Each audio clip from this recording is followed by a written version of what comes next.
We are the stories that need to be heard, the voices that are often blurred. Our lives may not fit society's mold, but our stories deserve to be told. We are a community of beauty and grace, living life at our own unique pace, breaking free from society's hold and daring to be our own bold. We are the ones who had to fight, to be seen and heard, to live our life right. We've been judged and misunderstood, but our courage and strength have withstood. With a world that needs to see that we are more than a label, we are free.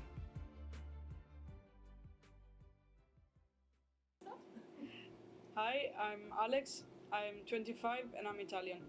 I think my real passion is history right now and science as well. I love especially the 20th century history, studying ancient Greek on my own right now. I know that I really would like to travel at some point in my life. I would like to get surgery. I'm saving some money for that as well.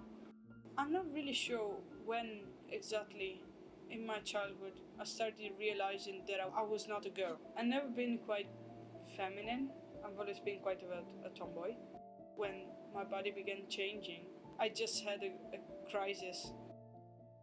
It's quite intrinsically connect to how I viewed myself. I used to spend hours laying on the couch thinking, and there was always a character that was myself. At a certain point, that character started becoming non-sexual, agender. It was neither male nor female, it was just a character. My mother found out when I was about 13, and I remember having a lot of arguments over the years, a lot of arguments about me shaving my legs. I'm quite hairy, I don't want to shave my legs. And she just wanted me to, because otherwise she would have been ashamed about being seen around me. My father was never really present. When he was, it wasn't really in a nice way, because he bullied me a lot about this. He didn't have many filters, let's say, in telling me that he was ashamed of being seen around me, because people would ask, what was I? I was very socially isolated throughout my life, always. I never had close friends in school. I found some help, definitely was help, in my Latin teacher in high school. And I told her just the way it was. And she was always so supportive of me. I really, seriously don't think I would be alive if she hadn't been there for me. Italian legislation is pretty much like its society. It's not really that supportive. It took me about 1.5 years to get my gender dysphoria diagnosis. The center that diagnosed me, they tried to push me quite insistingly to get hormones, which I didn't want at that time. Then, according to Italian legislation, once you start hormones, it was also compulsory to have undergone through surgery. I think it's even humiliating to having to go through that process and having to convince a complete stranger that I am who I am. I know what a man is. I know that I'm a man. I don't need you to tell me. Then I moved to London. Everything is much easier. And just starting from the way society treats me, I gained a lot more confidence in myself since I'm living in this country.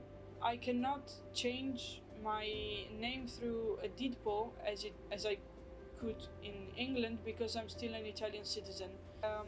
The only problem would be that going through the NHS, you have years and years of waiting list just to get your first appointment, so I'm planning to go private. So to the Italian government and to the Italian society, I would just say to grow up. Just stop blaming people for who they are. Minimal fraction of people are transgender. They are no threat to anyone. No one is trying to convert your kid into changing their gender if they don't want to. Even if you tell young boys and girls that other identities, non-binary identities exist, they're not gonna change their gender, but if they actually are not the gender they were assigned at birth, it would make them life extremely easier. All those trans women they're not gonna bother you. All those trans women in women's bathrooms, they just want to pee. They just want to put their makeup on. That's it. They're not gonna hurt anyone. Really, that's scaremongering. I'm not sure how much there's a very strong church in Italy has influenced this stance. The Catholic doctrine just teaches that homosexuality and everything that they categorize under that label, which includes me, and I'm not homosexual, they just think everything is a sin. I try to say to whoever is going through my same experiences, just be yourself, just believe in yourself. You will lose everything during this process because everyone will be against you. But just hang on, you are yourself and you are worth it. You're worth everything that all others are. You're not anything less. Everyone deserves the same opportunity, and if no one is hurting, then everything is fine. I want to start by accepting myself as I am. I have to start by accepting myself as I am.